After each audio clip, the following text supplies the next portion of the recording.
अगर आप भी क्लास 6 के छात्र हैं तो लेकर आ चुके हैं सामाजिक विज्ञान का बिल्कुल ओरिजिनल पेपर। यह पेपर जो है 50 नंबर का होने वाला है। बिल्कुल असली पेपर है मेरे प्यारे बच्चों, मेरे प्यारे छात्रों। वीडियो को बिल्कुल लास्ट तक देखिएगा, ठीक है। कक्षा 6 का यह पेपर होने वाला है। ध्यान रखिएगा, स्कूल में ना आपको ब्लैक बोर्ड पर यह क्वेश्चन लिखवाया जाएगा। कहाँ ब्लैक बोर्ड पर यही क्वेश्चन जो है सेम टू सेम लिखवाया जाएगा। एक पाना दिया जाएगा लिखने के लिए, ठीक है। समय आपको 2 घंटा मिलने वाला है। प्रश्न सह उत्तर पुस्तिका होने वाला है। वार्षिक मूल्यांकन मार्च 2026 के लिए, ठीक है। चलिए हम लोग पेपर को स्टार्ट करते हैं। सबसे पहले छात्र और छात्रा का नाम लिख लेना है। जो आप लोगों का नाम होगा प्यारे बच्चों, यहाँ पर नाम आप लोग लिख लीजिएगा। जैसे मेरा नाम आयुष है तो मैं अपना नाम यहाँ पर आयुष लिख लेता हूँ, ठीक है। थोड़ा सा मोबाइल में लिखने में प्रॉब्लम होता है, आप सभी को तो पता है, फिंगर से लिखना पड़ता है, तो इसीलिए यहाँ पर जो है आयुष लिख लेंगे। जो आप लोगों का नाम रहेगा वो लिख लीजिएगा।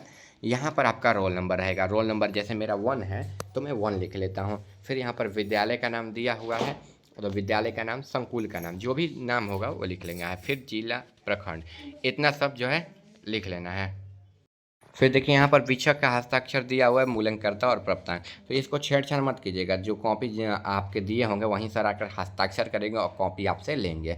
मूल्यांकर्ता में जो सर लोग नंबर वगैरह देंगे, आप कितने नंबर लाए हो वो सिग्नेचर के प्राप्तांक में भी वहीं लिखाएगा। आप 50 में से कितने नंबर लाए हो यहाँ पर लिखाएगा। इस वीडियो को आपको देखने के बाद आपका भी जो है 50 में 50 नंबर आएगा। बिल्कुल निफिक्र रहिए। बस आप लोग वीडियो को लाइक कर दीजिएगा, ठीक है। चैनल को सब्सक्राइब कर दीजिएगा, ठीक है। अब वीडियो को अपने दोस्तों के पास जो है एक बार शेयर कर दीजिएगा। इतना सब होने के बाद बस एक और लास्ट काम कर दीजिएगा मेरे प्यारे छात्रों। कमेंट में जो है ना अपना और अपने जिला का नाम लिख दीजिएगा कमेंट में, ठीक है। अपना और अपने जिला का नाम बस लिख दीजिएगा।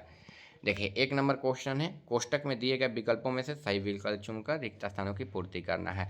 कुल 5 नंबर का क्वेश्चन है। सभी क्वेश्चन के लिए एक एक नंबर मिलेगा, यानी कि 5 नंबर का जो है यह क्वेश्चन रहने वाला है। क नंबर देखिए, दक्षिणी गोलार्ध की तुलना में उत्तरी गोलार्ध में डॉट डॉट भाग अधिक है तो क्या हो जाएगा, जल हो जाएगा। क्या हो जाएगा, जल हो जाएगा, ठीक है। यानी कि जल पे आपको टिक कर देना है, ठीक है। आगे देखिए, डॉट डॉट भारत का सबसे प्राचीन ग्रंथ है। तो जो ऋग्वेद है ना प्यारे बच्चों, वो सबसे प्राचीन ग्रंथ है, यानी कि ऋग्वेद भारत का सबसे प्राचीन ग्रंथ है। तो यहाँ पर ऋग्वेद आपको जो है लिख देना है और यहाँ पर जल जो है आपको लिख देना है। चलिए आगे देखिए, मानचित्रों पर नीले रंग से डॉट डॉट दर्शाते हैं तो जल को दर्शाते हैं। नीले रंग से किसको दर्शाते हैं, तो जल को दर्शाते हैं, ठीक है। नीले रंग से जल को दर्शाते हैं, तो आपको जल जो है लिख लेना है यहाँ पर। आगे देखिए, हड़प्पावासी मुलायम धातु डॉट डॉट कलाकारी कुशल थे। तो देखिए तांबा हो जाएगा। क्या हो जाएगा, तांबा हो जाएगा। तो यहाँ पर आपको तांबा लिख लेना है। फिर देखिए, वेद शब्द का अर्थ है तो वेद शब्द का अर्थ क्या होता है, ज्ञान होता है। क्या होता है, ज्ञान होता है। आगे देखिए, यहाँ पर जल लिख लेना है, ठीक है। यहाँ पर ऋग्वेद, जल, तांबा और अज्ञात। एक बार पढ़कर सुना दे रहे। उत्तरी गोलार्ध की तुलना में दक्षिणी गोलार्ध की तुलना में उत्तरी गोलार्ध में पानी जो है यहाँ पर जल भाग अधिक है, ठीक है। स्थल भाग अधिक है, ठीक है। यहाँ पर स्थल कर दीजिएगा प्यारे बच्चों, स्थल भाग अधिक है, ठीक है। स्थल कर दीजिएगा इसमें, ठीक है। स्थल आपको कर लेना है। बाकी देखिए अब सही हो गया। डॉट डॉट में देखिए यहाँ पर ऋग्वेद कर लेना है। यहाँ पर ऋग्वेद जो है भारत का सबसे प्राचीनतम ग्रंथ है। आगे देखें, मानचित्रों पर नीले रंग से जो है जल को दर्शाया जाता है। क्या होगा, जल को दर्शाते हैं। फिर हड़प्पावासी मुलायम धातु को जो है तांबा की कलाकारी में कुशल थे, ठीक है।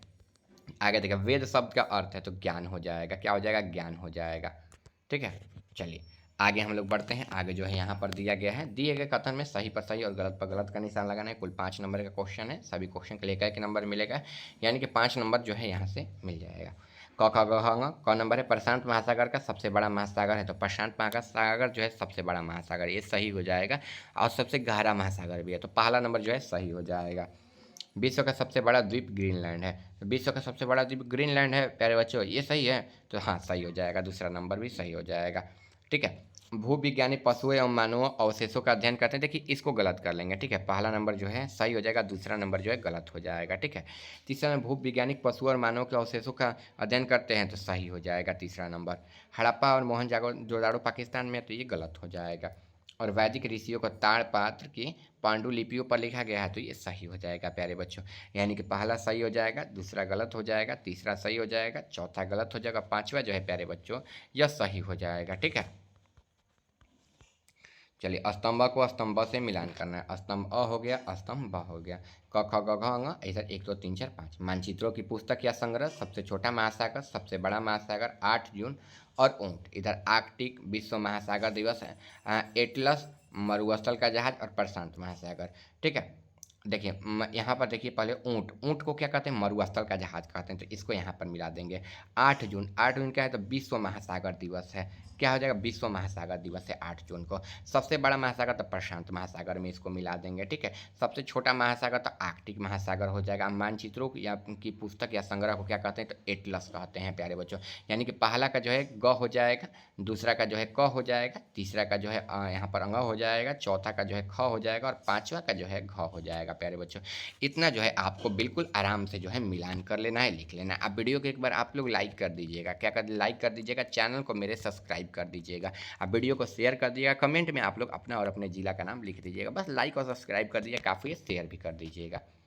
चलिए आगे हैं यहाँ पर क्वेश्चन, निम्नलिखित प्रश्नों के संक्षिप्त में उत्तर देना है। कुल देखिए ये जो है 5-5 नंबर के क्वेश्चन है, कुल 3 क्वेश्चन है, यानी कि 15 नंबर का यह क्वेश्चन रहने वाला है। देखिए जीवाश्म विज्ञानी किसका अध्ययन करते हैं, तो देखिए जीवाश्म वैज्ञानिक यानी कि पैलियोंटोलॉजिस्ट, ठीक है, प्राचीन जीवों के अवशेषों और चिन्हों का अध्ययन करते हैं, जिन्हें जीवाश्म कहा जाता है। इनके माध्यम से वे करोड़ों वर्ष पुराने पौधों और जानवरों के स्वरूप, उनकी जीवन प्रक्रिया तथा जीवन की जो है यहाँ पर पृथ्वी के जीवन का विक्रम के बारे में जानकारी प्राप्त करते हैं, ठीक है। यह जो है आपका हो जाएगा आंसर चौथा का, यहाँ पर क नंबर का।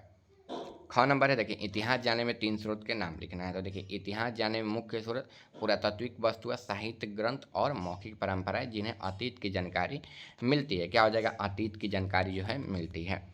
फिर भौतिक मानचित्र में किन्हीं आकृतियों को दर्शाते हैं, तो देखिए भौतिक मानचित्र में पृथ्वी प्रकृति आकृतियों को दर्शाते हैं, जैसे पर्वत, पठार, मैदान, नदियाँ, झीलें, रेगिस्तान और समुद्र।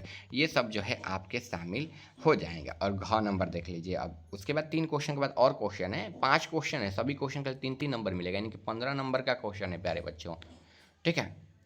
चलिए पृथ्वी को नीला ग्रह क्यों कहा जाता है, तो देखिए पृथ्वी को नीला ग्रह कहा जाता है, ठीक है, क्योंकि इसकी सतह पर लगभग 71% भाग जो है जल से ढका है और अंतरिक्ष पर देखने पर यह हिस्सा नीला दिखाई देता है। इसी कारण जो है पृथ्वी को नीला ग्रह कहते हैं। आगे देखिए हड़प्पावासी क्या कहते थे, तो हड़प्पावासी जो है मुख्य रूप से कृषि और पशुपालन पर निर्भर थे। वे गेहूँ, जौ, चावल, तिल, कपास जैसे फसलें उगाते थे। खाने में दाल, फल, सब्जियां और दूध से बने पदार्थ शामिल थे। वे गाय और भैंस, बकरी, भेड़ और मुर्गी पालते थे तथा मांस और मछली भी खाते थे। यहाँ पर जो है इसके आंसर को बिल्कुल आराम से आप लोग लिख सकते हैं, ठीक है।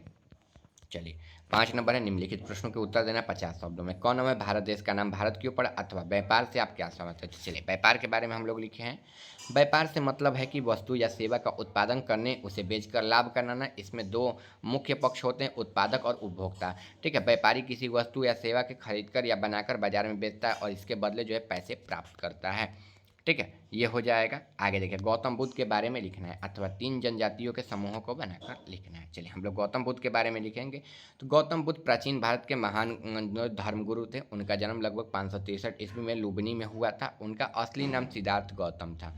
वे जन्म से राजकुमार थे, लेकिन संसार के दुख देखकर उन्होंने राजसत्ता छोड़ तपस्या की। बोधगया वृक्ष के नीचे ध्यान लगाकर उन्हें ज्ञान प्राप्त किया और उनका उपदेश दुख से उसके कारणों और उसकी मुक्ति के बारे में था और उनका जो है सादगी, करुणा और अहिंसा का संदेश दिया है, ठीक है प्यारे बच्चों। और एक लास्ट क्वेश्चन फिर आ जाता है, निम्नलिखित में से किसी एक प्रश्न का उत्तर 100 शब्दों में देना है। जैन धर्म के मुख्य विचारों को लिखना है, या फिर हम अतीत का अध्ययन किस प्रकार करते हैं।